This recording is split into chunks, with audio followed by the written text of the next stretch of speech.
কবি শুভ দাশগুপ্তের লেখা বলতে নেই।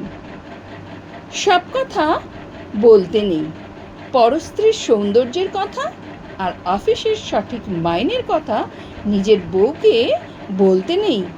হিন্দুদের সামনে গো মাংসের কথা বলতে নেই। রেলের কর্তাদের সামনে টাইম টেবিলের কথা বলতে নেই। ছেলে মেয়েদের পড়াশোনার ব্যাপারে শিক্ষককে বলতে নেই। আর পুলিশকে সততার কথা বলতে নেই। যখনই যা ইচ্ছে হলো বলে ফেলতে নেই। ইচ্ছে আপনার করবে, জিভটা উসখুস করবে, গলার ভেতরটা কুটকুট করে উঠবে, তবু বলতে নেই।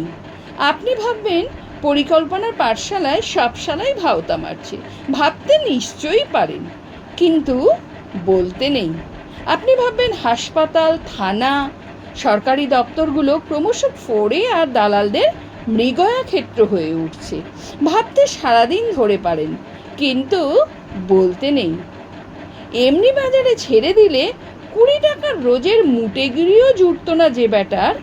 রাজনীতির সোনার কাঠির ছোঁয়ায় সে ব্যাটা গাড়ি বাড়ি করে জনগণের মাথায় চড়ে ব্রেক ড্যান্স করছে। সেসব ভেবে আপনি তেলে বেগুনে জ্বলে চটে উঠতে পারেন, কিন্তু বলতে নেই।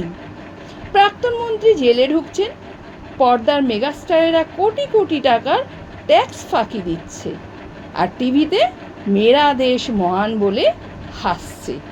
বাংলার সিনেমা বেদের মেয়ের পাল্লায় পড়ে সিঁদুর নিয়েও না মুছে বলে আর্তনাদ করছে। 100 টাকার ধাউস পুজ সংখ্যার উপন্যাসে কাহিনীর চেয়ে সায়া আর ব্লাউজের কথা বেশি থাকছে।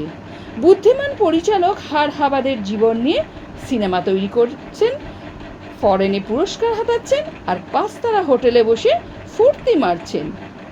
খবরের কাগজে খুন, ডাকাতি আর ধর্ষণের সিরিয়াল ছাপছে, টিভিতে মুড়ঝাঁটার বিজ্ঞাপনে উলঙ্গ মেয়ে দেখিয়ে দিচ্ছে।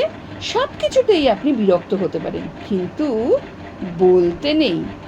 কারখানার পর কারখানা বন্ধ হয়ে যাচ্ছে, শ্রমিকেরা বাটি হাতে ভিক্ষে করছে, গলায় দড়ি দিচ্ছে, আর ইউনিয়নের দাদারা রান্নাঘরে টাইলস বসাচ্ছেন। সাংসদ বিধায়করা প্রীতি ক্রিকেট ম্যাচ খেলছে, দেখে শুনে আপনার বাপের নাম খগেন হয়ে যেতে পারে, কিন্তু বলতে নেই। বলেছেন কি ফেসেছেন। লাল বলবে এ ব্যাটা নীলের দালাল, প্রতিক্রিয়াশীল, আর নীল বলবে ও ব্যাটা লালের দালাল, দেশদ্রোহী। মাঝখান থেকে আপনি নাকাল, আপনার ধোপা নাপিত বন্ধ হয়ে যেতে পারে। বলেছেন কি ফেসেছেন, প্যাঁচে পড়ুন, তখন বুঝবেন। বাড়িতে চোর ঢুকে সব সাফ করে দিন, থানা বলবে বাড়িতে এত জিনিস রাখেন কেন, দিনকাল বোঝেন না, খালি বড় বড় কথা। সুতরাং বলতে নেই। বোবার শত্রু নেই, বোবা হয়ে থাকুন। চোখে ছানি পড়লে কাটাবেন না। দৃষ্টি যত ঝাপসা, বেঁচে থাকার আনন্দ তত বেশি। একটা কথা সাপ বলে দিই, যে ব্যাটা এখনো জন্মায়নি আর যে ব্যাটা টেসে গেছে, এরা ছাড়া কোনো মিয়াই সুখে নেই। আপনি ভ্যাবলা, না নেতা, না অভিনেতা, না ঘরের না ঘাটের। আপনার মশায় চুপ করে থাকাই শ্রেয়।